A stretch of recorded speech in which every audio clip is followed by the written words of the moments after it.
स्वागत है आप सभी लोगों का मेरे YouTube चैनल का नाम है पैशन ऑफ क्रिकेट और मैं हूं आपका दोस्त और होस्ट हेमंत। दोस्तों आज बात करने वाले न्यूजीलैंड वर्सेस पाकिस्तान के बीच खेले गए दूसरे एक दिवसीय मैच के बारे में। मैच का पूरा विश्लेषण मैं अपने YouTube चैनल पर करने वाला हूं। सबसे पहले चैनल पर नया है तो चैनल को सब्सक्राइब जरूर कर लीजिएगा। दोस्तों शुरू करते हैं वीडियो। पहला ओडीआई मैच पाकिस्तान और न्यूजीलैंड के बीच जो खेला गया था उसमें न्यूजीलैंड टीम स्टार्ट वेल कर रही थी, लेकिन उसके बाद से जिस तरीके से लड़खड़ाई और निशम शाह और मीर की गेंदबाजी ने पूरी तरीके से न्यूजीलैंड के खिलाड़ी को चरमरा दिया और 250 का स्कोर किया। उसके बाद से बाबर आजम, फखर जमान और रिजवान ने जिस तरीके से बल्लेबाजी की, हारिस सोहेल ने कहीं ना कहीं दर्शाता कि मिडिल ऑर्डर पाकिस्तान का बड़ा अच्छा था और न्यूजीलैंड की गेंदबाजी वो तेज गेंदबाजी में कहीं ना कहीं कमी नजर आ रही थी। बल्लेबाजी को ऊपरी क्रम नहीं चल रहा था, लेकिन ये पहले मैच की सिचुएशन थी। जिस तरीके से न्यूजीलैंड ने पहले मैच में परफॉर्म किया था और उसे हार का सामना किया, दूसरे ओडीआई मैच में न्यूजीलैंड टॉस जीता नेशनल स्टेडियम कराची में और पहले बल्लेबाजी करने का फैसला किया। यहाँ भी शुरुआती झटका निशम शाह ने दिया जब आप फैफ अलीम को उन्होंने कैच आउट कराया नवाज के हाथों। कहीं ना कहीं निशम शाह ने थोड़ा सा गेंदबाजी में वो एक तो जब वो हाई आर्म एक्शन से गेंद को स्पिन देते हैं तो वहां से गेंद मूव भी करती है और थोड़ी बहुत हरकत भी करती है और इसी की वजह से वो शुरुआती समय में विकेट निकालने में काफी महारत हासिल कर रहे इस समय। पिछले अगर कुछ मैचेस देखा जाए तो निशम शाह शुरुआती विकेट निकाल रहे, लेकिन कॉनवे और विलियमसन दो ऐसे नाम, स्पेशली मैं दो खिलाड़ी के बारे में कुछ आपसे कहना चाहूंगा। जिस तरीके से विलियमसन का ऑरा अभी तक चल रहा है, हम सभी जानते हैं one of the best cricketer in the world cricket of history recent time. अगर हम देखें चाहे विराट कोहली हो, चाहे जो रूट हो, दीज आर द समवन, चाहे बाबर आजम है, इन चार खिलाड़ियों में कहीं ना कहीं ये खिलाड़ी अलग मुकाम रखता है। इनका एक जो खुद का परफॉर्मेंस है उसके बावजूद इनकी जो पर्सनैलिटी है, जिस तरीके का इनका व्यक्तित्व है, वो कहीं ना कहीं बाकी खिलाड़ियों से जुदा है और इसी वजह से ये काफी ज्यादा महत्वपूर्ण और काफी आई थिंक पॉपुलर प्लेयर है और अपनी बल्लेबाजी के दम पे दिखाते हैं कि किस कैलिबर के खिलाड़ी है। और उस वक्त कॉनवे जो खिलाड़ी ने न्यूजीलैंड को मिला है एज ए कीपर, खेलता फर्स्ट डाउन या ओपन करते हैं और अधिकतर ओडीआई और T20 मैचेस में अच्छा परफॉर्म कर रहे हैं।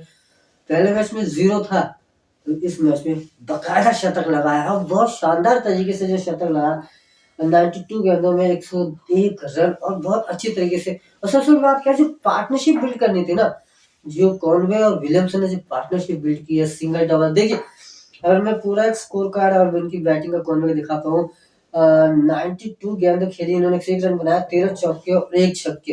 दैट मींस कि 13 चौक 52 और 6 58, उसके बावजूद आधे रन इन्होंने सिंगल डबल्स के साथ किए। तो ये दर्शाता है कि खिलाड़ी कितना डिटरमाइंड है, खिलाड़ी किस तरीके से उस सिचुएशन को अकॉर्डिंग खेल रहा है, सिचुएशन को कंट्रोल कर। उसके साथ ही उनका पार्टनर केन विलियमसन ने जब 100 गेंदों में 85 रन, 10 चौके, और ये 10 चौके ऐसे नहीं कि बैक टू बैक मारे हैं, पारी को सजाते हुए संवारते हुए, जिस तरह से हम कोई डिलीशियस फूड बनाते हैं उसके ऊपर से और वो थोड़ा सा उसे ग्रेवी और थोड़ा सा उसे गार्निश से सजाते हैं, कुछ इस तरीके की बाउंड्री थी। सिंगल डबल से चल रही थी, लेकिन जब कभी उसे थोड़ा सा डेकोरेट करने की जरूरत पड़ती थी तो एक स्टाइलिश अपर कट या लेट कट या साइड कट, कवर ड्राइव, वहां से वो बाउंड्री निकलती थी और उस स्कोर को जो उनके खुद की परफॉर्मेंस है उसे सजाती थी। कुछ इस तरीके की पारियां दोनों खिलाड़ियों के लिए बहुत शानदार तरीके से।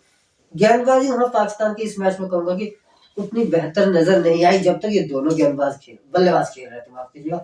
लेकिन जैसे कॉनवे की विकेट निकलती है, सडनली से पाकिस्तानी गेंदबाजी, स्पेशली निशम शाह और मीर, ये गेंदबाज फिर इसमें रिपीट हो रहे हैं उसी तरीके की गेंदबाजी। और सॉरी, मीर और मोहम्मद नवाज इसमें एक कड़ी जुड़ चुके हैं। फिर मोहम्मद नवाज ने जिस तरीके से गेंद 4 विकेट निकाली, बैक टू बैक निकाली, और जो फिलिप्स, लाथम, ब्रेसवेल, जिस तरीके के बल्लेबाज हम सभी जानते हैं कि लैथम और टेस्ट मैचेस में और काफी हद तक बहुत बढ़िया खेलते हैं। बन मिचेल हो गए, चाहे निकोलस हो गए, उनका एक अपना स्टाइल है। लेकिन वो जब विलियमसन की विकेट नवाज ने बोल्ड किया, उसके बाद से डैरिल मिचेल 5 रन पे, लैथम 2 रन पे और ग्रैंड फिलिप्स 3 रन पे। अच्छा, और मेरे को ये लगता है कि पूरा सिनारियो 3-4 विकेट घटी है। इनके ओवर का दरमियान तकरीबन से 4 से 5 ओवर में 3-4 विकेट निकल गई। विलियमसन, लाथम, मिचेल और फिलिप्स, और इन चारों ही विकेटों में मोहम्मद नवाज शामिल है। मोहम्मद नवाज का परफॉर्मेंस के बारे में बात करूं, एशिया कप अगर आप ध्यान हो, वहां से इस खिलाड़ी ने बैकअप किया और उसी समय से कह रहा हूँ कि इस खिलाड़ी को मैंने थोड़ा बहुत पहले भी देखा है। एक तो ये स्कोर अच्छा पावर हिटर है, बीच में आते हैं, काफी हद तक डिस्ट्रॉयड वाली परफॉर्मेंस रहती है इनकी, लेकिन गेंदबाजी एक विकल्प ऐसा दे दिया इन्होंने पाकिस्तान को, लेकिन पाकिस्तान टीम पहले इनका यूज नहीं कर रही थी, और वही एक मेन पॉइंट था।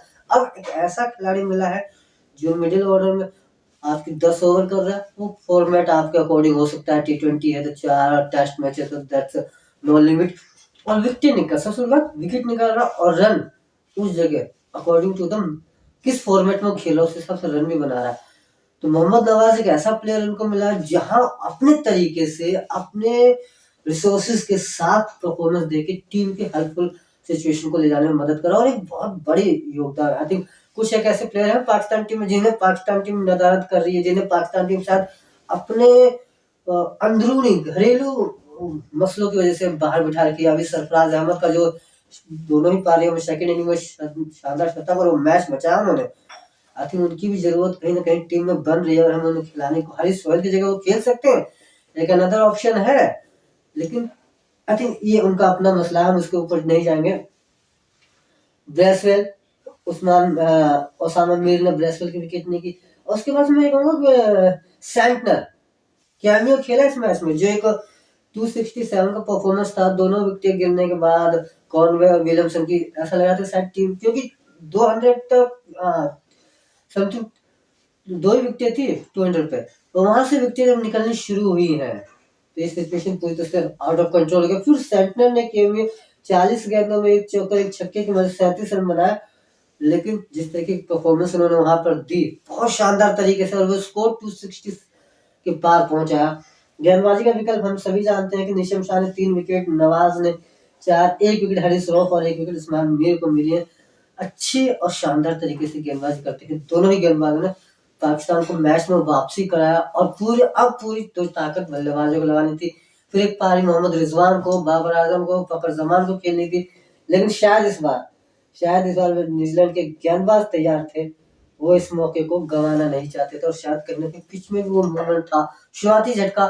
टीम सऊदी हमेशा की तरह उन्होंने फकर जमान के साथ 0 पे लैथम का हाथों, इस बार इमाम 6 पे फर्गूसन, और ये दोनों ने पार्टनरशिप ब्रेकअप हुई। और सबसे बड़ी बात क्या, आपके दोनों स्टार्टिंग लीडिंग गेंदबाज, दोनों ही फ्रंट लाइन गेंदबाजों ने एक एक विकेट निकाले। वहां से क्या, एक तो बूस्टर उनके पास आया कि जो पहले मैच का फर्गूसन का सूखा था, कहीं ना कहीं गेंदबाजी वो कर पा रहे थे, लेकिन जब तक आपको वो विकेट का बूस्ट नहीं मिलता ना, वहां कहीं ना कहीं फिर आपको दिक्कत होती है, और फिर एंड ऑफ द डे में जब आप गेंदबाजी करते जाते हैं तो वो हताशा, वो निराशा दिखती है, और वो फिर आपकी परफॉर्मेंस पे दिखती है।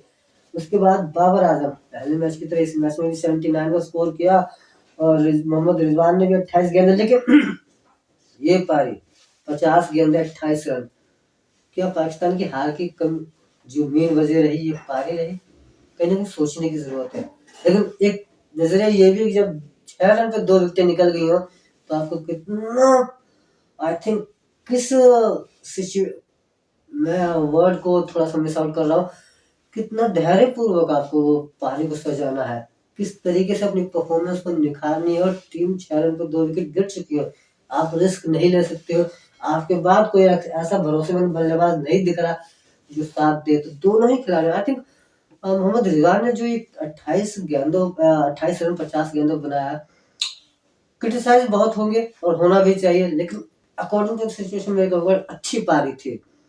सबसे पहले आपको अपने आप को स्टैब्लिश करना था, एक ऐसा स्कोर होता जो 50 रन पर 2 विकेट लगते, वहां से फिर आप कुछ अलग हटके सोचते, लेकिन शायद वो गेंदें कुछ ज्यादा हो गई, अतिरिक्त ज्यादा हो गई, और वहां पर फिर सैंटनर की हो गया। और सैंटनर की गेंदबाजी आपने देखी, पूरे मैच में 10 ओवर देखे, और शायद वो दिन था जो 4 से 5 7 विकेट भी ले सकते थे, गेंद को मूवमेंट इतना मिल रहा था, लेकिन वहां उन्हें एक ही विकेट, उसके बाद से आपका इस सोनी को 2 विकेट।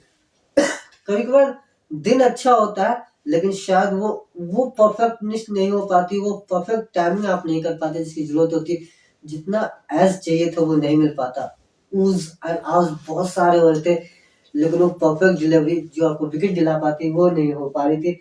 और रिजवान और बाबर आजम को छोड़ दिया जाए तो कुछ पारी सलमान ने भी खेली, और उसके बाद से कोई भी ऐसा बल्लेबाज मुझे नजर नहीं आ रहा जिसने न्यूजीलैंड की गेंदबाजी के आगे सामना करने की कोशिश की। Team Saudi 2 wicket, Ferguson 1 wicket, एक सैंटनर, ब्रासवेल, इशू, और सबसे बड़ी बात एक ऐसा कैमियो भी घटा इस मैच के दौरान, जब आपको थोड़ा सा सलमान आगा, ग्लेन फिलिप्स, सलमान आगा अच्छी पारी खेल रहे थे, बाबर आजम के साथ एक अच्छा पार्टनरशिप बिल्डअप हो रही थी, लेकिन वहां जब उन्होंने बाबर आजम ने नो कहा और जब वापस ले गया, अरे किसी ने कल्पना नहीं की थी, स्वयं और ग्लेन फिलिप्स ने भी वो कल्पना नहीं की वो थ्रो इतना माइटी हिट होगा।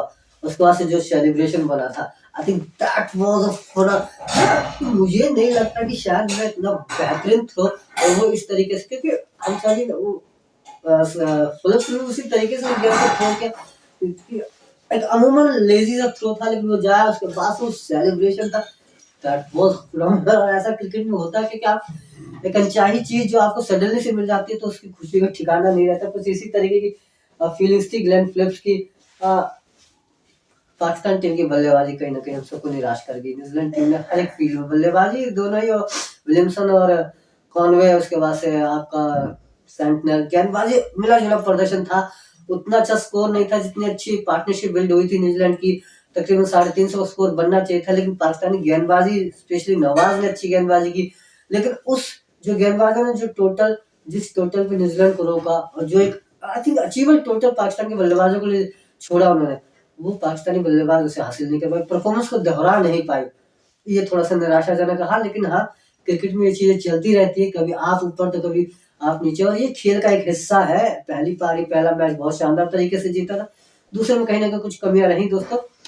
मेरे द्वारा किया गया विश्लेषण आप लोग कैसा लगा, जो कमेंट करके बताएगा। कमेंट करने के लिए कमेंट सेक्शन सोशल मीडिया के साइट पे भी जा सकते हैं, जिसके लिए आपको वीडियो चलते हुए दिखाई देंगे। वीडियो अगर पसंद आए तो एक लाइक, एक कमेंट, एक शेयर जरूर कीजिएगा। Thank you so much.